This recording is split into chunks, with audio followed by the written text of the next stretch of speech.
Hey guys, اشتقت لكم. As you can see غيرت شعري وقصيته قصيره أخيرا. I love short hair. كتير بحب الشعر القصير. صار لي فترة عم بقول لحالي I really wanna cut it short again بس everyone is telling me no, ما حدا عم يسمح لي وما حدا عم يخليني. So بالآخر ما ردت على حدا and I went for it وقصيته today. So it's a fresh new haircut.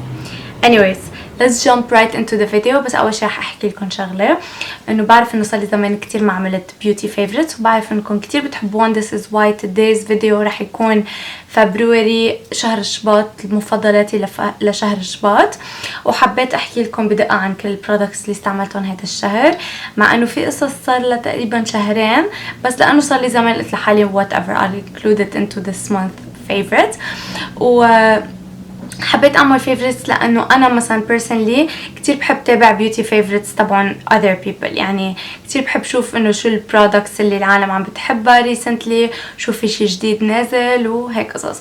So this is why حبيت اعملكم my beauty favorites even though most of the products are not new بس يعني there is stuff عم بحب استعملهم هلا اخر فترة اخر مبدئيا هالشهر.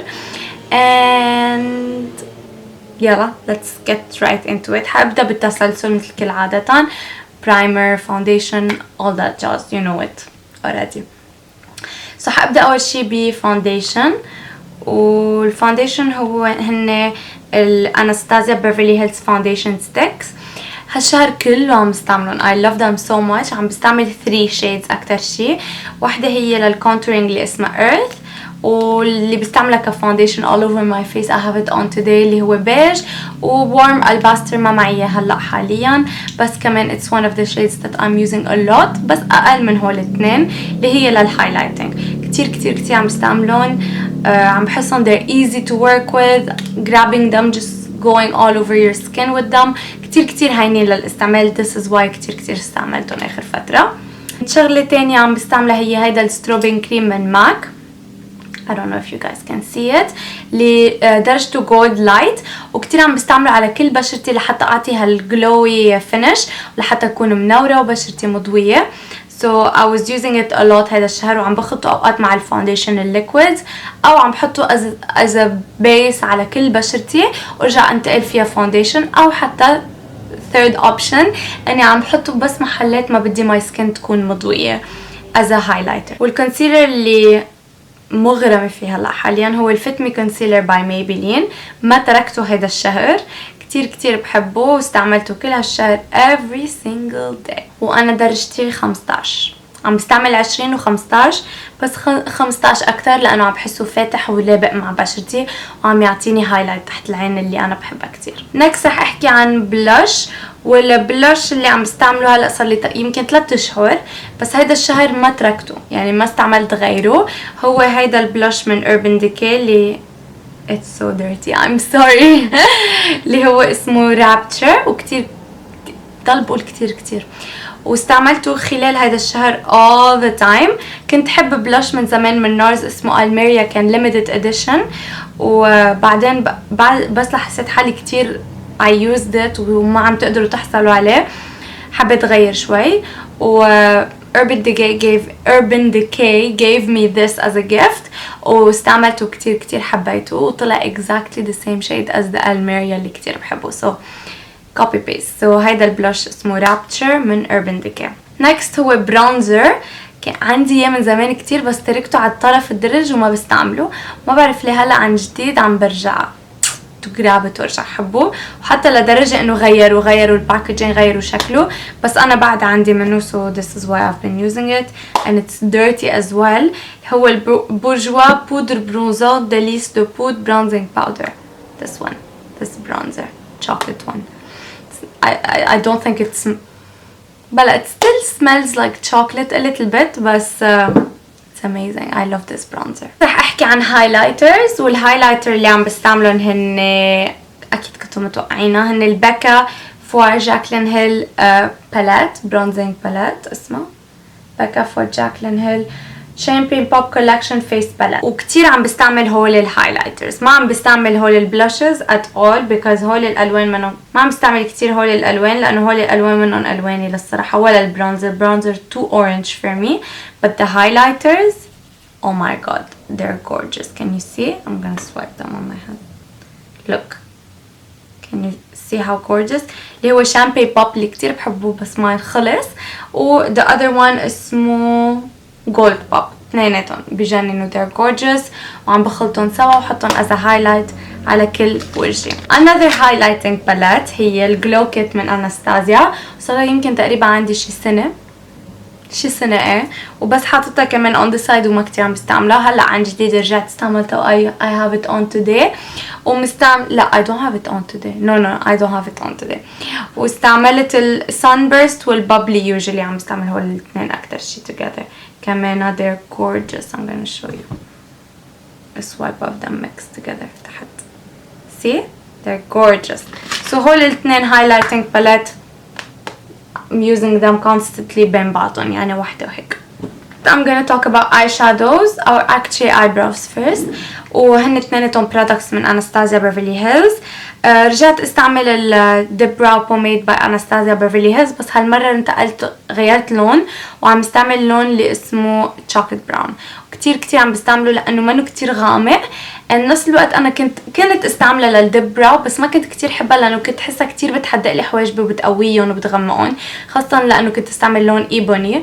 بس بعدين بعد ما زهقت منه شوي رجعت غيرت اللون وجبت دارك براون.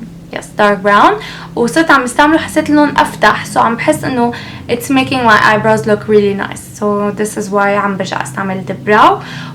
when I'm on وقت يكون مثلا ما عندي شي ويكون عندي like a lunch او whatever شي natural، عم بستعمل البراو بان اللي هو هيك شكله، هو مثل الماركر مثل تبع الايلاينر، وعم بستعمله اكترية الاوقات بس لعبي فراغات حواجبي. that's it. يعني ما عم بحددهم او ارسمهم فيهم، بس عم بعبي محل ما بحس ناقص شعر برجع بعبيهم هيك، برسم خطوط hairs and I really like it لانه عم بيعطي a very nice natural finish.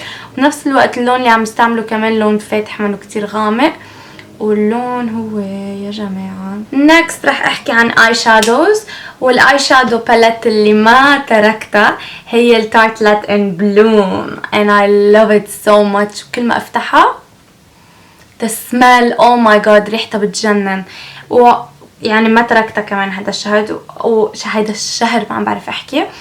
and as you can see انا غرامي transition shades هن الوان ما بتركن بضلني بستعملهم، وهذا اللون كل وقت كنت عم بستعمله I have it on today اللي هو Smarty Pants.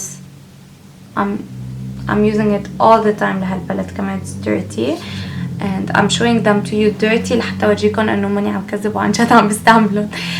تو ماسكاراز كنت عم بستعملهم كل خلال هذا الشهر، هن البيج شوت ماسكارا من ميبلين والبوش اب فالسيس the Falsies Push Up Angel mascara من Maybelline. both of these are new. this one is the newest one وكتير عم بستعملها on my top lashes. I'm loving it على رموشي من فوق، كتير عم تعطي كثافة حلوة وعم تعطيهم طول حلو، وكتير انغرمت فيها لهالمسكرة. مسكرة تانية اللي هي هاي استعملتها على رموشي من تحت. ليه؟ لأنه ريشتها بيرفكت لحتى تحددوا رموشكم من تحت. عن جد ما بعرف ليه، بس الرموش اللي من تحت كتير عم بحب استعمل هاي عليهم. عم بحس عم تكثفهم وعم تجي دقيقة على مساحتهم. ما بعرف إذا هيك بتنقال، بس إنه I'm just trying. I'm gonna talk about lashes. I have 2 pairs of lashes.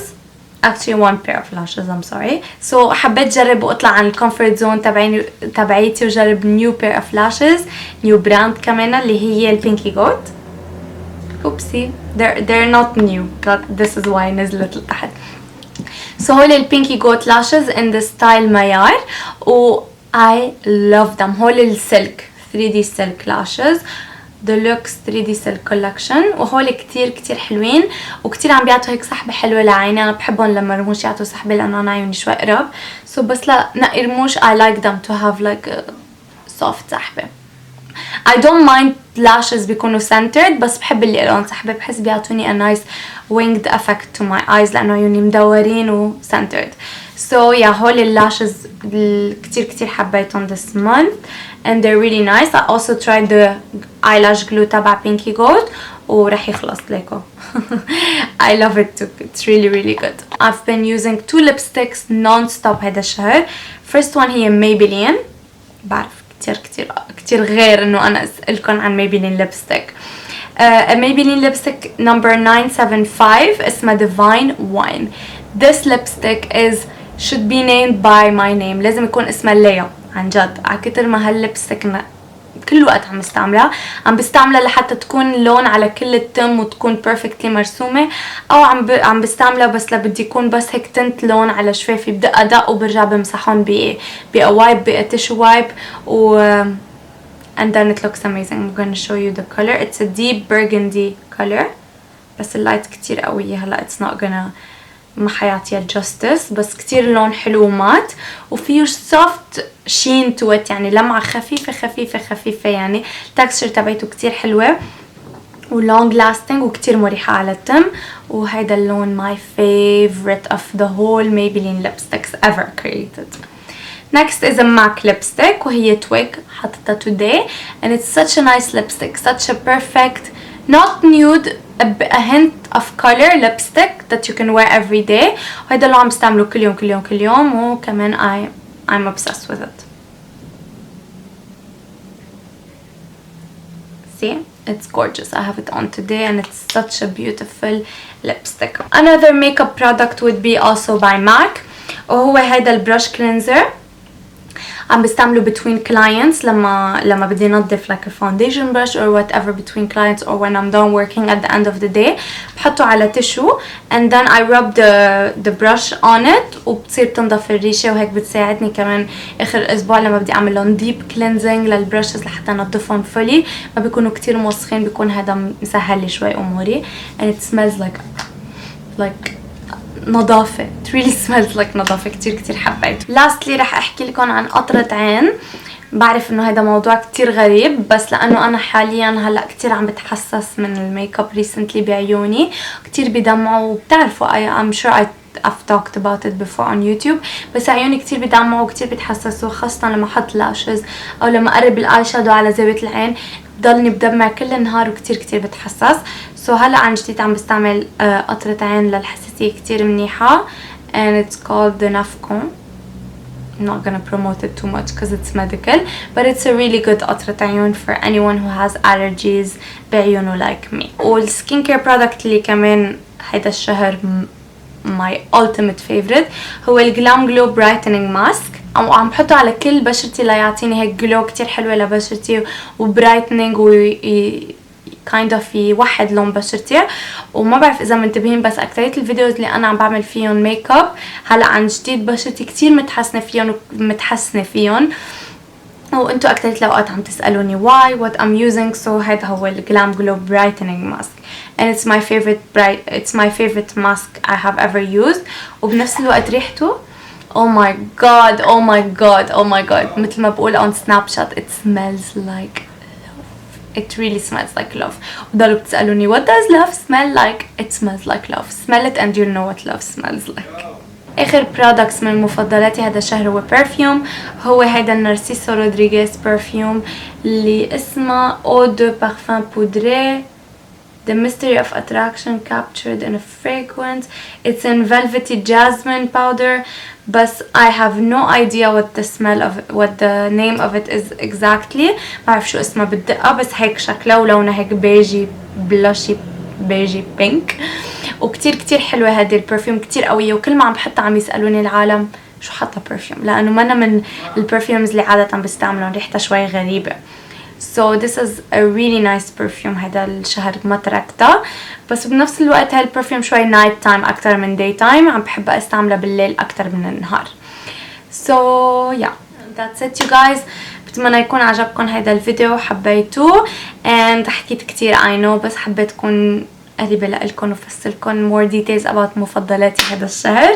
and وإذا حبيتوا شعري الجديد بليز اكتبوا لي بالكومنت و leave me a thumbs up. ما تنسوا تعملوا subscribe إذا ما نكون عاملين already and I love you guys so much وإن شاء الله بشوفكم بماي next video. باي باي.